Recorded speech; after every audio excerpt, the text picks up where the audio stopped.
Hello students, good morning. पहा, आपण तुमचा इयत्ता 10वीचा विज्ञान आणि तंत्रज्ञान भाग 1 या पुस्तकातील टॉपिक नंबर 6 पाहतोय. टॉपिकचं नाव आहे प्रकाशाचे अपवर्तन. पहा, मागील व्हिडिओ लेक्चरमध्ये आपण एक छान कन्सेप्ट पाहिलेली होती. ती कोणती कन्सेप्ट होती हो? तर ट्विंकलिंग ऑफ स्टार, म्हणजे त्याला मराठीमध्ये ताऱ्यांचे लुकलुकणे असे म्हणतो आपण. ओके, आता मग हे तारे लुकलुकतात का? ॲक्च्युअल ते लुकलुकतात की नाही लुकलुकत, की हा भास असतो, हा जो फेनॉमिना काय आहे किंवा ही जी काही प्रक्रिया आहे ही काय आहे, ही आपण मागील व्हिडिओ लेक्चरमध्ये पाहिलेली आहे. की तिथं काय होतं तर प्रकाशाचे अपवर्तन होतं, आणि प्रकाशाचे अपवर्तन कसं आणि कोणकोणत्या माध्यमातून होते आणि त्याच्यामुळे त्याचा इफेक्ट काय होतो, परिणाम काय होतो, हे आपण पाहिलेलं आहे. त्याच्यानंतर जो पॉईंट क्रमांक आपण 2 पाहिला, त्या पॉईंटचं नाव होतं, तर तो पॉईंट असा होता की त्याच पॉईंटला लागून तो पॉईंट होता की ग्रह लुकलुकतात किंवा ग्रह चमकतात की नाही, किंवा लुकलुकत नसतील तर ते का लुकलुकत नाहीत, याचं आपण शास्त्रीय कारण पाहिलेलं होतं. पहा, मागील व्हिडिओ लेक्चरमध्ये आपण हे 2 पॉईंट्स पाहिले आहेत. आजच्या व्हिडिओ लेक्चरमध्ये आपण जो पॉईंट पाहणार आहे त्या पॉईंटचं नाव आहे, ॲक्च्युली जो पॉईंट आपण पाहायला जाणार आहोत तो पॉईंट आहे प्रकाशाचे अपस्करण, किंवा त्याला डिस्पर्शन ऑफ लाईट असं देखील म्हटलं जातं इंग्लिशमध्ये. आता डिस्पर्शन ऑफ लाईट काय आहे, म्हणजे प्रकाशाचे अपस्करण ही संकल्पना काय आहे, त्याआधी आपण 1-2 शास्त्रीय कारणे पाहणार आहोत की जी तुम्हाला विचारली जातात 10वीच्या बोर्डाच्या पेपरमध्ये. पहा, लवकर होणारा सूर्योदय आणि उशिरा होणारा सूर्यास्त, ह्या ज्या काही 2 संकल्पना आहेत, हे का असं होतं किंवा याच्या मागची रिझन्स काय आहेत हे आधी आपण समजून घेणार आहोत, आणि नंतर प्रकाशाचे अपस्करण हा पॉईंट पाहणार आहोत. पहा, आता लवकर होणारा सूर्योदय हे असं का होतं. आता लवकर होणारा सूर्योदय ॲक्च्युली हा झालेला असतो की नसतो हे आपण पाहणार आहे. पहा, सूर्योदय म्हणजे तुम्हाला माहिती आहे सकाळच्या वेळेचं सनराईज, अर्ली सनराईज लवकर होणारं, आणि सूर्यास्त म्हणजे सनसेट. ओके, संध्याकाळी जो डिलेड सनसेट असतो किंवा जो झालेला नसतो, किंवा झाला असेल तर तो अजून झालेला नाही किंवा असं भासत असेल, असं ते आहे. या 2 संकल्पना आपण या व्हिडिओ लेक्चरमध्ये पाहणार आहोत. ते का होतं तर आपण पाहूयात. पहा, आधी आपण सूर्योदय पाहणार आहोत. जो लवकर होणारा सूर्योदय असतो हा का होतो आणि यामागचं कारण काय आहे. पहा, सूर्योदय होतो म्हणजेच काय होतं, सूर्य त्याच्या क्षितिजापेक्षा वरती येतो. आता क्षितिज म्हणजे काय तर हॉरिझॉन. ओके, आणि सूर्यास्त म्हणजे काय तर सूर्य हा त्याच्या क्षितिजाच्या खाली जातो, त्याला आपण सूर्यास्त असं म्हणतो. हां, शास्त्रीय भाषेमध्ये सांगायचं म्हटलं तर. मग हा लवकर होणारा सूर्योदय काय आहे ही संकल्पना, ही कशा पद्धतीचे आहे ते आपण पाहणार आहे. पहा, फॉर एक्झाम्पल इथं तुम्ही उभे आहात, ही आपली आहे पृथ्वी आणि इथं आहे हॉरिझॉन म्हणजे क्षितिज सूर्याचं. ओके, हा जो सूर्य आहे हा क्षितिजाच्या वरती येणं म्हणजे आपण काय त्याला म्हणतो तर सूर्योदय होणं असं म्हणतो, हो की नाही. मग तो आपण कधीचा बघतोय, लवकर होणारा सूर्योदय. आता लवकर होणारा सूर्योदय म्हणजे काय आहे तर पहा, इथं जे आहे, इथं मी सूर्य काढलेला आहे, हे त्याचं क्षितिज आहे आणि इथं आपण उभे आहोत. ओके, आता सेम जसं की आपण प्रकाशाचे अपवर्तन या पॉईंटमध्ये पाहिलं, इथली जी काही हवा असणार आहे ही कशी असणार आहे, सेम मी तुम्हाला परत सांगेन, ही कशी असणार आहे, घन असणार आहे. इथली जी हवा असणार आहे ही एकदम कशी असणार आहे, डेन्सर मीडियम असणार आहे, एकदम जास्त असणार आहे कम्पेअर टू जसं आपण इकडे येऊ तशी ही जी हवा असणार आहे ही कशी असणार आहे, खूप विरळ असणार आहे. आणि जेव्हा सूर्यकिरण विरळ माध्यमातून घन माध्यमामध्ये येतात, म्हणजे सेम जे आपण ताऱ्यांच्या बाबतीत बघितलं होतं, जेव्हा सूर्यकिरण विरळ माध्यमातून घन माध्यमामध्ये येतात बिकॉज ऑफ वातावरणीय अपवर्तन, म्हणजे जे काही प्रकाशाचे अपवर्तन असतं यामुळं ते पडणारे सूर्यकिरण जे असतात हे कसे येतात, तो गोल न जातात, ते कसे येतात, वक्री मार्गाने जातात. ओके, म्हणजे ते कसे जातात, वक्री मार्गाने जातात, थोडेसे असे कर्व होऊन जातात. म्हणून आता वक्री मार्गाने गेलेत म्हणजे त्याची ही झाली ही मूळची पोझिशन, ही जी काही आहे मूळची स्थिती. वक्री पोझिशनने गेले म्हणजे कसे झाले, अलीकडच्या बाजूला आले, जसं की आपण नॉर्मल स्तंभिकेकडे कसे झुकतात हे पाहिलेलं होतं. म्हणून तो इथं असला तरी आपल्याला कुठं भासतो तर इथं भासतो. का असा भासतो, कारण की या रिझनमुळं, कोणत्या रिझनमुळं, प्रकाशाचे अपवर्तन. प्रकाशाचे अपवर्तन कोणत्या माध्यमातून होते? प्रकाश किरण हा विरल माध्यमातून घन माध्यमामध्ये जातोय, त्यामुळे थोडासा तो कर्व होतोय आणि जेव्हा हे कर्व असा होतोय तेव्हा काय होतं, हा जो सूर्य आहे हा इथं आहे तरी पण तो आपल्याला वरती आल्यासारखा भासतो. ॲक्च्युली तिथं सूर्योदय झालेला नसतो, म्हणजे ती जी असणारी प्रतिमा असते आपल्याला सूर्याची ही आभासी प्रतिमा असते किंवा आपल्याला सूर्योदय आधीच झालेला आहे असं भासतं. कशामुळं? तर या सगळ्या रिझनमुळं. कशामुळं? तर वातावरणीय अपवर्तनामुळे. ओके, वातावरणीय अपवर्तनामुळे प्रकाशाचे जे वातावरणीय अपवर्तन आहे त्याच्यामुळं आपल्याला काय होतं, जिथं मेन पोझिशन आहे सूर्याची त्या मेन पोझिशनपेक्षा तो थोडासा आपल्याला वरती आल्यासारखा वाटतो. म्हणजे ही झाली ॲक्च्युअल पोझिशन, ही झाली वरची जी झाली ती झाली ॲपरंट पोझिशन. आता ॲपरंट पोझिशन म्हणजे काय, तर आभासी प्रतिमा. ओके, किंवा आभासी स्थिती असं म्हणूयात. म्हणजे जिथं आहे त्याच्यापेक्षा तो जास्त वरती आहे असं आपल्याला जाणवतं. ॲक्च्युली तिथं सूर्योदय मग झालेला आहे का? झालेला नाही. काय आहे रिझन याच्या मागचं, तर प्रकाशाचे अपवर्तन. आता पहा, same in case of sunset आपण बघणार आहे. सनसेटच्या बाबतीत पण सेम होतं. पहा, डिले सनसेट म्हणजे सनसेट झाला नाही आपल्याला असं वाटतं, पण ॲक्च्युली तो तिथं झालेला असतो. पहा, सनसेट म्हणजे काय, तर सूर्याचे काय होणे, क्षितिजा खाली येणे. ओके, आता सूर्याचे क्षितिजा खाली येणे. सेम रिझन मी इथं तुम्हाला सांगणार आहे.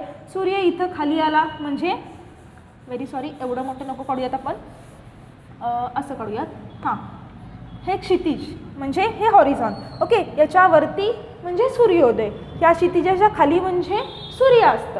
आता डिले सनसेट म्हणजे जो उशिरा होणारा सूर्यास्त आहे ते काय आहे आपण पाहूयात. जेव्हा सूर्यास्त झालेला असतो खाली म्हणजे हे काय असणार आहे, इथं विरळ माध्यम असणार आहे, इथं घन माध्यम असणार आहे. विरळ माध्यमातून घन माध्यमामध्ये परत ते सूर्यकिरण जाताना कसे होणार, जिथं त्यांची मूळची स्थिती आहे त्या मूळच्या स्थितीपेक्षा काय होणार आहे, तो वरतीच आहे असं आपल्याला भासणार आहे. ओके, तो कुठं आहे असं भासणार आहे, आपल्याला वरतीच आहे असं भासणार आहे. म्हणजे सूर्यास्त तर झालेला आहे पण दिसताना आपल्याला कुठं दिसणार, अजून सूर्य वरतीच आहे, सूर्यास्त झालेला नाही असं आपल्याला भासतं. म्हणजे ही झाली त्याची मूळची स्थिती.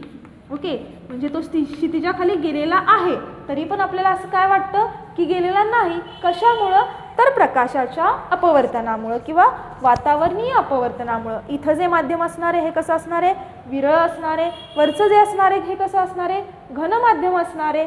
सो ते जाताना कसे जाणार आहे, तो तर कर्व जाणार आहे, हे मी तुम्हाला सांगितलं. आणि मग तसं होताना त्याची जी मूळची स्थिती आहे त्या मूळच्या स्थितीपेक्षा ते आपल्याला कुठं जाणवणार आहेत, वरती जाणवणार आहेत. मग ही झाली त्याची आभासी प्रतिमा आणि ही झाली त्याची मूळची प्रतिमा. म्हणजे सूर्यास्त तर झालाय पण आपल्याला अजून ते वरतीच दिसतोय. सूर्य म्हणजेच कसा दिसतोय, वरतीच आहे असा भास होतोय. म्हणजे अजून सनसेट झालेला नाही असं आपल्याला भासतं. ते कशामुळं, तर या प्रकाशाच्या वातावरणीय अपवर्तनामुळं. लक्षात आलेलं आहे काय झालेलं आहे, त्याच्या ॲक्च्युअल पोझिशनपेक्षा तो वरती आहे असं आपल्याला भासतं. म्हणजे सूर्योदय झालेला नाही तरी सूर्योदय झालाय असं वाटतं. आणि जेव्हा सूर्यास्ताच्या वेळेस काय होतं, तो खाली गेलेला असतो क्षितिजाच्या खाली. पण कशामुळं, परत प्रकाशाच्या अपवर्तनामुळं आपल्याला काय होतं, तिथं तो अजून खाली गेलेला नाही, तो वरतीच आहे असं आपल्याला जाणवतं. हे दोन रिझन्स आहेत बिहाइंड दॅट. ओके, समजलं. लवकर होणारा सूर्योदय आणि उशिरा होणारा सूर्यास्त या दोघांच्या मागची कारणं काय आहेत. आता आपण आपला जो महत्त्वाचा पॉईंट आहे तो बघणार आहे, तो म्हणजे प्रकाशाचे अपस्करण. आता प्रकाशाचे अपस्करण जसं की मी तुम्हाला सांगितलं त्याला इंग्लिशमध्ये डिस्पर्शन ऑफ लाईट असं म्हटलं जातं. पहा,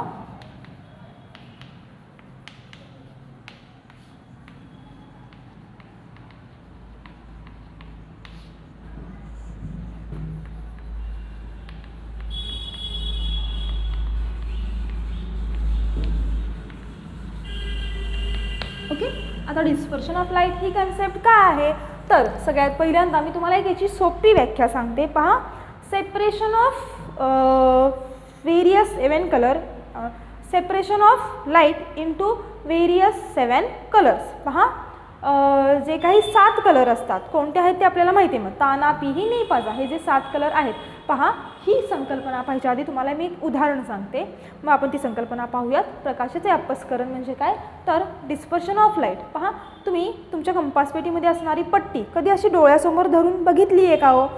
तर अशी आपण क्रॉस आपण अशी धरली आणि असं आपण त्या पट्टीतून बघितलं तर आपल्याला काय दिसतं, तर आपल्याला वेगवेगळे 7 कलर दिसतात, हो की नाही.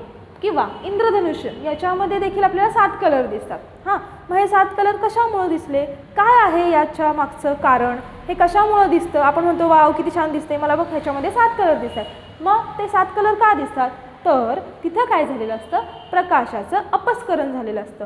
प्रकाशाचं म्हणजे डिस्पर्शन ऑफ लाईट झालेलं असतं. डिस्पर्शन ऑफ लाईट होतं म्हणजेच काय होतं, पट्टी कसल्या कलरची आहे तुमची, व्हाईट कलरची आहे. जो त्यातून तुम्हाला जाणारा प्रकाश किरण दिसतोय, हां तो डोळ्याला दिसते म्हणजे व्हाईट आहे ती. प्रकाश किरण जो जाणारा दिसतोय हा काय होतो, तर तो प्रकाश किरण 7 वेगवेगळ्या रंगात काय होतो, तर सेपरेट होतो. याला काय म्हटलं जातं, तर प्रकाशाचे अपस्करण. आता ही प्रक्रिया काय आहे हे आपण डिटेल जाणून घेणार आहे की प्रकाशाचे अपस्करण म्हणजे काय.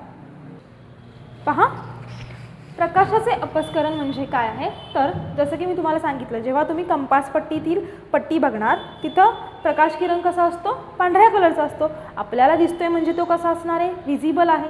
व्हिजिबल आहे म्हणजे तो दिसतोय, दिसतोय म्हणजे दिसतोय म्हणून आपण त्याला व्हाईट म्हणतो. आत्ताची जी लाईट आहे ही देखील आपण काय म्हणतो, तर व्हाईट कलरची म्हणतो. जे प्रकाश किरण आहेत हे कसे आहेत, पांढऱ्या रंगाचे आहेत असं आपण म्हणतो. मग प्रकाशाचे अपस्करण म्हणजे काय, जेव्हा आपण त्या पट्टीतून पाहतो तेव्हा त्याला तिथं आपल्याला 7 कलर दिसतात. कोणते 7 कलर दिसतात हो, तर ताना पिही नी पाजा किंवा विबज्वार असं त्याला आपण म्हणतो.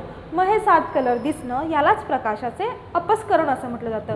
म्हणजे separation of light rays into 7 colours. पहा म्हणजे काय हो, तर प्रकाश किरणाचे असं म्हणूयात आपण सोपी व्याख्या आणि नंतर ब्रॉड कन्सेप्ट बघणार आहे. प्रकाश किरणाचे 7 रंगांमध्ये विलगीकरण किंवा पृथक्करण होणे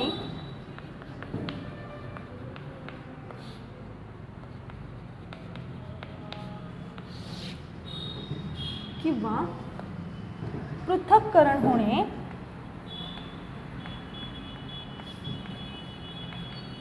याला प्रकाशाचे अपस्करण असे म्हणतात. ही व्याख्या तुम्ही पेपरमध्ये लिहू नका, पेपरमध्ये लिहायची व्याख्या थोडीशी वेगळी आहे.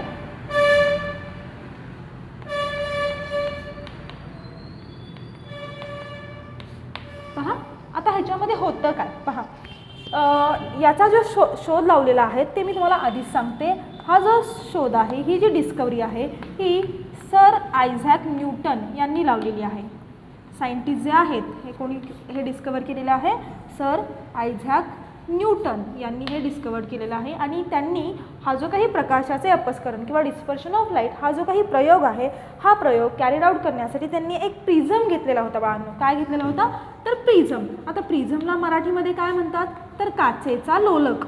याला काय म्हणतात मराठीमध्ये, तर काचेचा लोलक. जेव्हा आपण काचेच्या लादीमधून होणारे प्रकाशाचे अपस्करण पाहिले तेव्हा तिथं अपस्करण झालं का हो, तिथं पण काय होती, तर काचेची लादीच होती. ओके, काय होतं तिथं, तर काचेची लादी होती आणि आपण बघितलं की कशा पद्धतीनं ते बेंड झाले, असं इथे येऊन असं परत इथं झाले.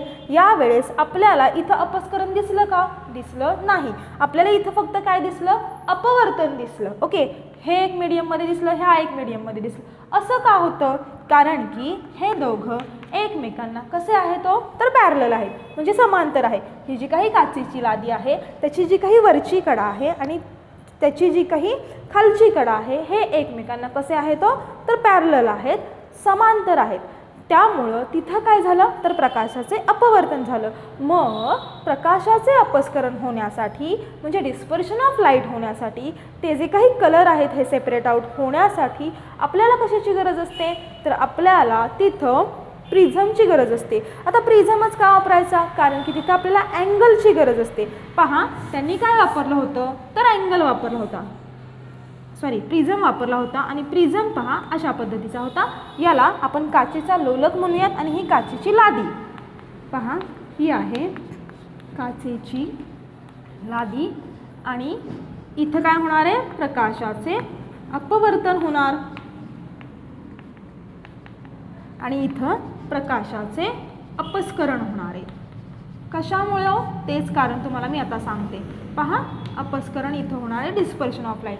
जेव्हा प्रकाश किरण असे इथं येणार तेव्हा काय होणार होते, पहा प्रकाश किरण असे येणार तेव्हा ते काय होणार, बिकॉज ऑफ इथं काय आहे, इथं एक कोन आहे, इथं एक कोन आहे आणि इथं एक कोन आहे, म्हणजे इथं काय आहे, अँगल आहेत, हो की नाही.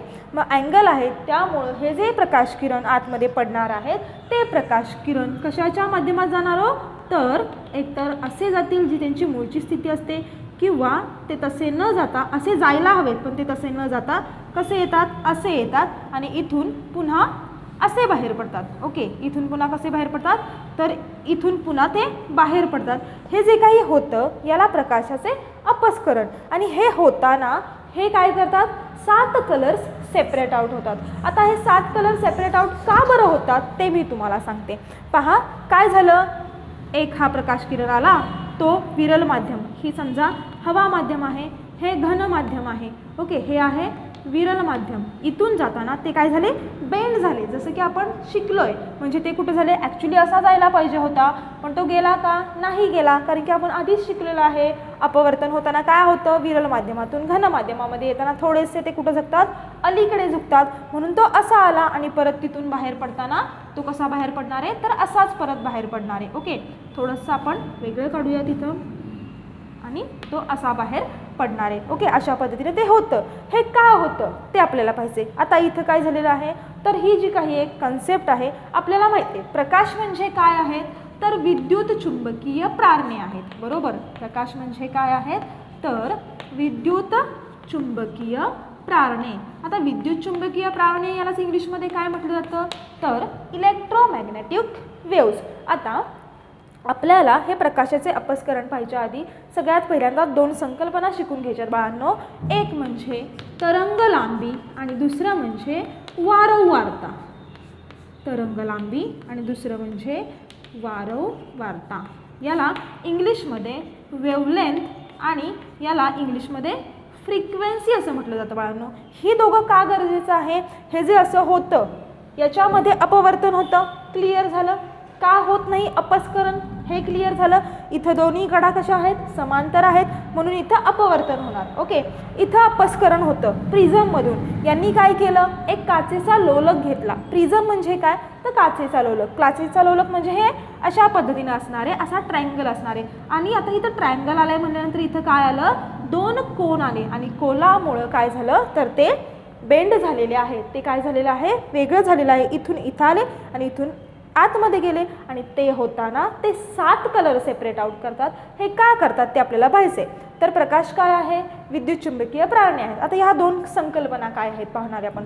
तरंग लांबी म्हणजे काय, पहा सगळ्यात पहिल्यांदा तरंग म्हणजे काय आपण पाहणार आहे. बरोबर, पहा ही इथून इथं आलेली आणि इथून इथं आलेली हे झाली एक वेव. बरोबर, ही एक तरंग कंप्लीट झाली. इथून परत इथून इथंपर्यंत आली, ही दुसरी वेव झाली. पहा, म्हणजे इथून इथंपर्यंतची एक तरंग, इथून जी दुसरी आली ही दुसरी तरंग, ह्या इथून ही जी काही एक कंप्लीट झाली ही जी आहे ही दुसरी, ही जी आहे ही पहिली. ओके, आणि ह्या दोघांमधलं जे अंतर असतं याला तरंग लांबी असे म्हणतात. म्हणजे 2 तरंगांमधील जे काही अंतर आहे त्याला तरंग लांबी असे म्हणतात. हे क्लिअर झालं. पहा आता खाली एक मी काढते वेगळी, थोडंसं जवळ काढूयात. ओके, अशा पद्धतीनं ही झाली आपली एक तरंग. ओके, म्हणजे ही एक तरंग, या दोघांमधली जी काही लांबी ती तरंग लांबी. ही जी आहे ही दुसरी. ओके, इथंपर्यंत, व्हेरी सॉरी परती नाही, इथंपर्यंत. ह्या दोघांमधलं जे लांबी असणार आहे ती कशी असणार आहे, तर दुसरं काय असणार आहे, दुसरी तरंग लांबी असणार आहे.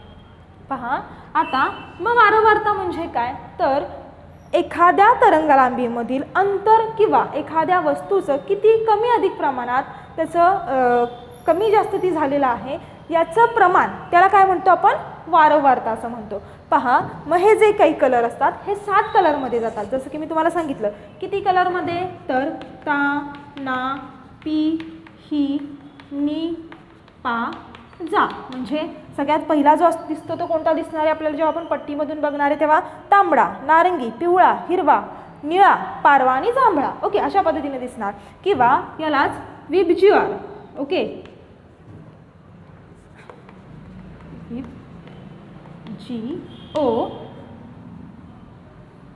GOR. ओके, अशा पद्धतीने ते आपल्याला कलर्स दिसणार आहेत. आता हे जे काही कलर असतात यातला जो व्हायलेट कलर असतो ना म्हणजे जो जांभळा असतो. ओके, म्हणजे सुरुवात होणार आहे इथून रेडपासून. Red, orange, yellow, green, blue, पारवा आणि तो व्हायलेट जांभळा. ओके, अशा पद्धतीने दिसणार आहे. आता हे जे काही तरंग दिसतात आपल्याला ह्यातल्या पहा जे तरंग लांबी सगळ्यात जास्त असते ते म्हणजे सपोज मी इथं रेड काढला, इथं व्हायलेट काढला किंवा इथं तानापिही निपाजा, व्हायलेट म्हणजे जांभळा, इथं तांबडा आणि इथं जांभळा.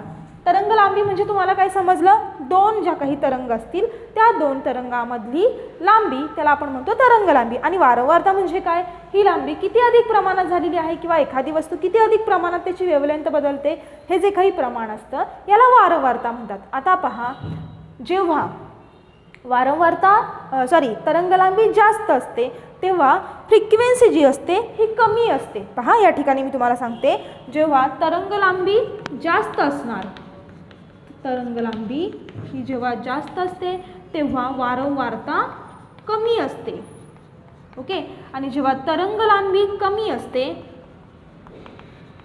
लांबी काय असणार आहे, कमी असणार आहे, तेव्हा वारंवारता ही कशी असणार आहे, तर ही जास्त असणार आहे. म्हणजे दोघांचं प्रपोर्शन कसं आहे, हे विरुद्ध प्रपोर्शन आहे. आता सगळ्यात जास्त जी काही रेड लाईट आहे ही कशी असते, तर त्याची जी काही तरंग लांबी असते ही सगळ्यात जास्त असते. ती किती असते पहा, 700 नॅनोमीटर. ओके, आणि जो काही जांभळा कलर आहे याची तरंग लांबी असते 400 नॅनोमीटर. आता तुम्ही म्हणाल की मग मधल्यांचं काय. ओके, तानापिही निपाजा, तर मधल्यांची ज्या तरंग लांबी असतात ह्या इंटरमिडिएट असतात म्हणजे त्या दोघांच्या मध्ये असतात. आपल्याला काय करायचे, मधल्यांची आपल्याला फक्त मेन सगळ्यात जास्त ज्याची तरंग लांबी आहे ती कोणाची आहे, तांबड्या लाईटची. सगळ्यात कमी ज्याची आहे ती कोणाची आहे, जांभळ्या लाईटची. आता पहा, आत्ताच जसं की मी तुम्हाला सांगितलं, जर का रेडची तरंग लांबी जास्त आहे तर त्याची फ्रिक्वेन्सी म्हणजे त्याची वारंवारता काय असणार आहे, कमी असणार आहे. आणि याची तरंग लांबी कमी आहे म्हणजे याची फ्रिक्वेन्सी कशी असणार आहे, जास्त असणार आहे.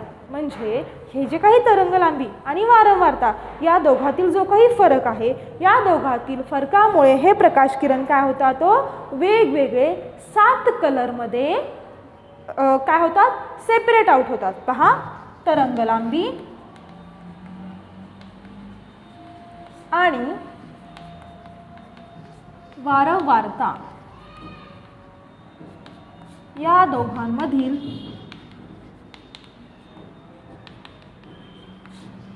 फरकामुळे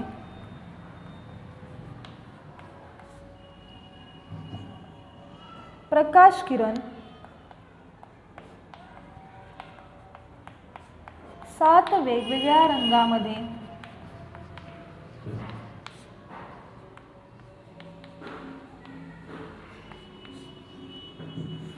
पसरतात.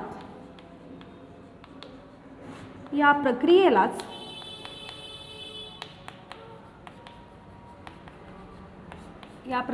काय म्हटलं जातं, या प्रक्रियेलाच प्रकाशाचे अपस्करण असे म्हणतात. या प्रक्रियेलाच काय म्हणतात, अपस्करण असे म्हणतात. पहा, जे सूर्यापासून जे बाकीचे निघणारे लाईट असतात, UV light, ultraviolet light, infrared light, x ray, gamma rays, हे आपण पाहू शकतो का, नाही पाहू शकत. पण प्रकाश किरण मात्र पाहू शकतो, कारण की प्रकाश किरण कसे असतात, हे पांढऱ्या रंगाचे असतात. सो आपल्याला ते दिसतात. आणि हे जे काही प्रकाश किरण आहे हे काय होतं, तरंग लांबी आणि वारंवारता या दोघातील फरकांमुळे 7 वेगवेगळ्या कलरमध्ये डिस्पर्स आउट होतात. 7 वेगवेगळ्या कलरमध्ये ते वेगळे होतात, पसरतात. ही जी काही प्रक्रिया आहे याला प्रकाशाचे अपस्करण असं म्हटलं जातं किंवा याला डिस्पर्शन ऑफ लाईट असं म्हटलं जातं. आता ही आकृती काढताना खूप छान आकृती काढायची पेपरमध्ये, जसं की मी इथं दाखवलेलं आहे. पहा, क्लिअरली तुमचा जो रेड लाईट आहे आणि तुमचा जो व्हायलेट लाईट आहे म्हणजे जो तांबडा रंग आहे आणि जो जांभळा रंग आहे हा क्लिअर कट दिसला पाहिजे. क्लिअरली तो आपल्याला तिथं दिसला पाहिजे. अशा पद्धतीनं आकृती काढायची. पहा, आता इथंच मी दाखवली तुम्हाला, जसं की मी इथं दाखवलेलं आहे. हे काय आहे, व्हायलेट लाईट, आणि ही काय आहे, तर इथून ते परत इथं रेड काढूयात आपण, हा रेड झाला आणि इथं व्हायलेट. मग रेडची जास्त आहे म्हटल्यानंतर ते काय होणार आहे, थोडेसेच इथे येणार, म्हणजे तो काय होणार आहे, नॉर्मलकडे झुकणार आहे. आणि ह्याची व्हायलेटची म्हणजे जो जांभळा रंग आहे तो अलीकडे आलेला आहे, म्हणून तो काय होणार, अजून कशापासून, जी मेन रेष आहे आपली स्तंभिका आहे त्याच्यापासून लांब जाणार आहे. म्हणजे इथं कोणता आला, व्हायलेट, इथं कोणता आला, रेड. आणि मग तुम्हाला मधले दाखवायचे असले तर दाखवा. किती झाले, हे 2 झाले, अजून किती दाखवायचे आपल्याला, 5, 3, 4 आणि हे 5. ओके, 1, 2, 3, 4 आणि 5 अशा पद्धतीनं तुम्ही दाखवू शकता. ओके, ही झाली रेड, ही झाली व्हायलेट. आणि मग मधले जे काही असतील ते ताना पिही नी पाजा, ही जी काही सगळी प्रक्रिया आहे याला प्रकाशाचे अपस्करण असं म्हटलं जातं. बाळांनो, आय होप तुम्हाला हे समजलं असेल. काय सांगायचं प्रकाशाचे अपस्करण म्हणजे, प्रकाश किरण हे जे असतात हे जेव्हा एका माध्यमातून दुसऱ्या माध्यमामध्ये जातात, जिथं अँगल असेल तिथं, जिथं कोन असेल तिथं, तिथे काय होतं, तरंगलांबी आणि वारंवारता यांच्या फरकामुळे ते काय होतात, ते 7 कलरमध्ये पसरतात. आणि त्याचे जे 7 कलरचं पसरण्याचं प्रक्रिया आहे यालाच प्रकाशाचे अपस्करण असं म्हटलं जातं. आजच्या व्हिडिओ लेक्चरमध्ये आपण इथं थांबतोय.